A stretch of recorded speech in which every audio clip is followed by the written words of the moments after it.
Freelancing এবং digital ওয়ার্ল্ডের এই মেন্টাল বার্নআউট নিয়ে কথা বলতে আসছেন জিজিফাইয়ের কো-ফাউন্ডার এবং digital strategist miss Sumaiya Islam. Please welcome miss Sumaiya ইসলাম।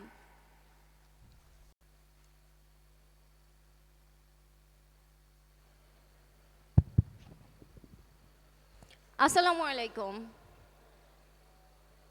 আমি সুমাইয়া ইসলাম। আমি আসছি রাজশাহীতে খুলনা থেকে আপনাদের সাথে একটু কথা বলার জন্য।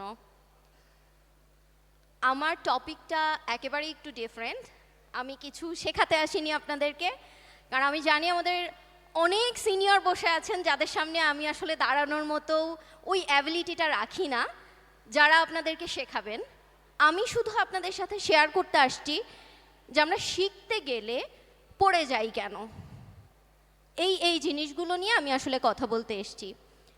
আচ্ছা, আমাদের মধ্যে এমন কে কে আছেন যাদের মনে হয়েছে যে আমি কাজ করছি, প্রচুর পরিমাণের কাজ করছি, কিন্তু আমি যেটা চাচ্ছি আমি না ওই জায়গাটাই যেতে পারছি না? এরকমটা হয় না?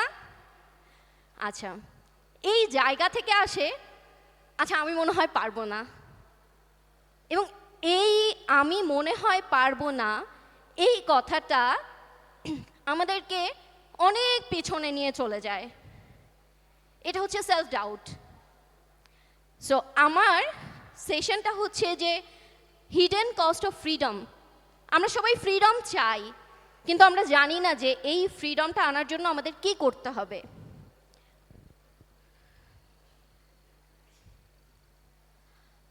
প্রথমেই যে জিনিসটা সেটা হচ্ছে আমরা মনে করি আমাদের কাছে অনেক সময় নেই। আমাদের আগে যারা শুরু করেছে তারা অনেক এগিয়ে গেছে এবং আমরা পারছি না। আসলে ব্যাপারটা এরকম না। ব্যাপারটা হচ্ছে আমাদের কাছে সময় যথেষ্ট পরিমাণের আছে, ওই সময়টাকে আমরা ইউটিলাইজ করতে পারছি না। এটা হচ্ছে সবথেকে বড় প্রবলেম আমাদের, যে আমাদের হাতে যতটুকু সময় আছে আমরা ওইটাকে ব্যবহার করি না। আমরা কখনো আমাদের মধ্যে এরকম কেউ আছে যে চায়না একটা বাঁশের প্রজাতি আছে, ওই বাঁশ গাছটা প্রথম 4 বছর ওই বাঁশ গাছটার বীজ যখন বপন করা হয় প্রথম 4 বছর ওইটার অঙ্কুরোদ্গমটাও ওইভাবে দেখা যায় না, কিন্তু ওই 4 বছর ওই বাঁশ গাছটার পরিচর্যা করতে হয়, এবং 5ম বছরে যে ও মাত্র 5 সপ্তাহে প্রায় 90 ফুট পর্যন্ত লম্বা হয়ে যায়। এটা কিভাবে হয়? প্রথম 4 বছর ও যখন মাটির নিচে আছে তখন ওর শেকড়টাকে এমনভাবে বিস্তৃত করে যে ওই 5ম বছরে যে ওই ফলটা আমরা দেখতে পাই। এর মানে কিন্তু এটা না যে ওই বাঁশ গাছটা মাত্র 5 সপ্তাহে 90 ফুট লম্বা হয়ে গেছে। আমরা যেটা দেখি যে আমাদের সিনিয়র যারা আছেন, আরে ভাইয়া মাত্র 1 বছরে এত বড় কোম্পানি করে ফেলছে। ওই 1 বছরের পেছনে যে তার 10 বছর আছে ওইটা আমরা কখনো বুঝতেই পারি না। এবং আমাদের সিনিয়র ভাইরা আমাদেরকে যতই বলে আমাদেরকে মনে হয় যে আরে না এটা এরকম না, মনে হয় 1 বছরেই সব হয়ে গেছে, ভাইয়া অনেক বড় ডেভেলপার। বাট আমি যে টাইম দিচ্ছি না এটা আমরা বুঝি না। আচ্ছা, আরেকটা যেটা প্রবলেম হয়, আমরা কোনো সমস্যা দেখলেই আমরা মনে করি আমি পারবো না, বাট ওই সমস্যা থেকে যে কত বড় সমাধান করা যায় এটা আমরা কল্পনাও করতে পারি না। প্রত্যেকটা সমস্যাকে একটা করে সমাধান হিসেবে দেখবেন। হতে পারে যে আজকে আপনি হয় নাই, ওইটাকে আপনার সলিউশন হিসেবে দেখতে হবে যে সামনে এর থেকে বড় জব হবে, এই জন্য আমার এটা হয় নাই, I got another chance. You should be happy always for yourself. আপনি নিজেকে যতটা পজিটিভলি দেখবেন আপনার চারপাশটা ততটা পজিটিভ হয়ে যাবে। আরেকটা মজার জিনিস হচ্ছে বি অ্যারাউন্ড পজিটিভ পিপল। এটা আমি সবসময় বলি। আজকে আমি স্টেজে থাকার কারণ হচ্ছে খুব আমাদের কমিউনিটির একজন পজিটিভ মানুষ।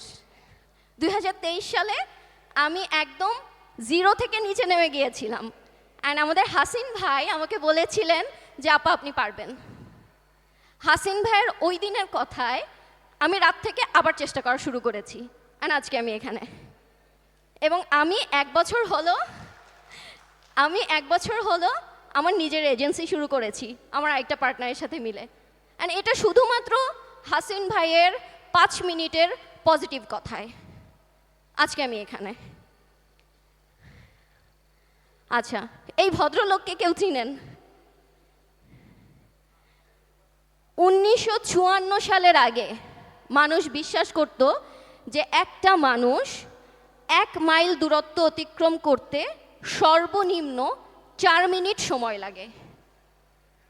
এই ভদ্রলোক একজন মেডিকেল স্টুডেন্ট, ওনার নাম হচ্ছে রোগার ব্যানিস্টার। উনি বললেন যে না, আমি এটা বিশ্বাস করি না, মানুষ চাইলে আরও অনেক কিছু করতে পারে। এবং এই মানুষটা বললেন যে না, মানুষের 4 মিনিটের কম সময় লাগবে, কখনো একটা সময় আটকে থাকবে না। ওনাকে মেডিকেলের লোকজন বুঝালেন, ডাক্তাররা বুঝালেন, ফিজিশিয়ানরা বুঝালেন, যেটা আসলে সম্ভব না। কিন্তু এই মানুষটা 1954 সালের মে মাসে দৌড় প্রতিযোগিতায় অংশগ্রহণ করলেন। 3 মিনিট 59 সেকেন্ডে উনি শেষ করলেন। মজার ব্যাপার এইটা না যে উনি 3 মিনিট 59 সেকেন্ডে শেষ করছে। মজার ব্যাপার হচ্ছে উনি শেষ করার পরে বহু দৌড়বিদ পরের মাত্র 2 থেকে 3 মাসে এই রেকর্ডও ভেঙে ফেলছে। উনি শুধু না বলতে শিখছে যে মানুষকে লিমিটে আটকে রাখা যাবে না, পজিটিভ হইতে হবে। আপনি পজিটিভ থিঙ্কিং করে আপনার ব্রেইনের মাধ্যমে পুরো দুনিয়াটাকে চেঞ্জ করতে পারেন। আপনার ব্রেইন অনেক বেশি পাওয়ারফুল, অনেক বেশি। অ্যান্ড তার থেকে পাওয়ারফুল হচ্ছে আপনার পজিটিভ থিঙ্কিং। আপনি একবার যদি চিন্তা করেন যে আমি পারবো, আমাকে পারতে হবে, বা এই জিনিসটা আমি পারবো, আপনার ব্রেইন আপনার বডিকে ওইভাবে ট্রিট করে যে আপনি পারবেন।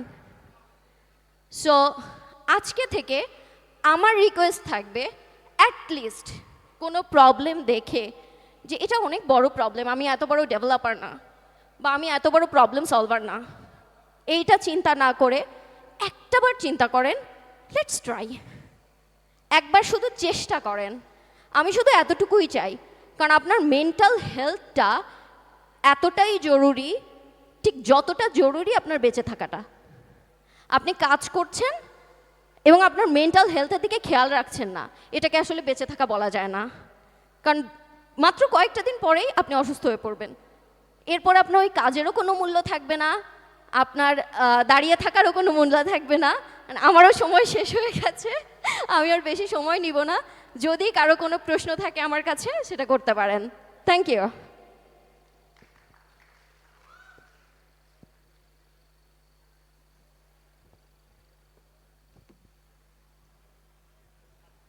কারো কোনো প্রশ্ন আছে? কেউ কি কিছু জিজ্ঞাসা করতে চান বা কিছু? হ্যাঁ ভাইয়া, প্লিজ।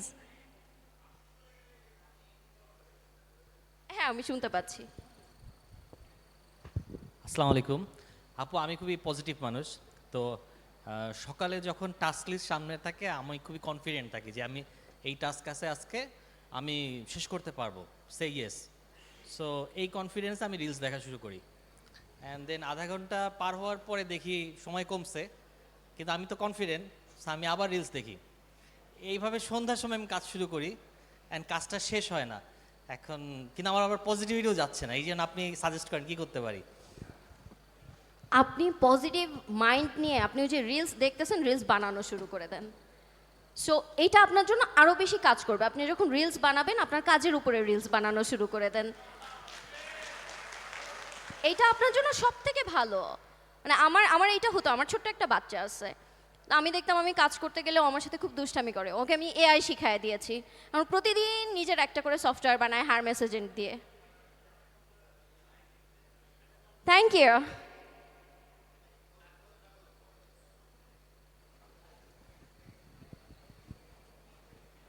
আসসালামু আলাইকুম আপু।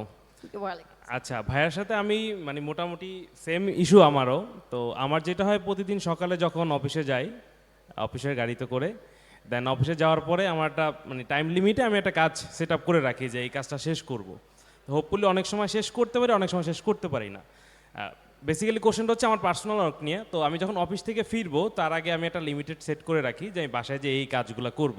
এখন বাসায় এসে পিসি ওপেন করার পরে মানে কাজ তো করেই ফেলবো কিছুক্ষণ পরে, ঠিক আছে, এইটা ভাবতে ভাবতেই আমার 2-3 ঘন্টা শেষ হয়ে যায়। আলটিমেটলি গোল যেটা হয় যে কাজ 3 ভাগের 1 ভাগও হয় না, ঠিক আছে। অ্যান্ড যখন রাত্রে ঘুমাতে যাব তার আগে ব্রেন খুব ডিস্ট্রাক্ট থাকে, রাতে ঘুমটাও ঠিক মতো হয় না, মেজাজটাও খিটখিটে থাকে। বাট সেকেন্ড ডে মানে তারপরের দিন সেমভাবেই মানে এইভাবেই চলতে আসে আর কি, বাট আলটিমেটলি কিন্তু গোল অ্যাসাইভ হচ্ছে না। এটা থেকে কীভাবে বের হয়ে আসতে পারি? আচ্ছা, এই জায়গাটাতেই হচ্ছে আপনার ওই পজিটিভ মাইন্ডসেটটা, ওইটাই আমি বলছি যে আপনাকে এটা খুবই পজিটিভলিই নিতে হবে।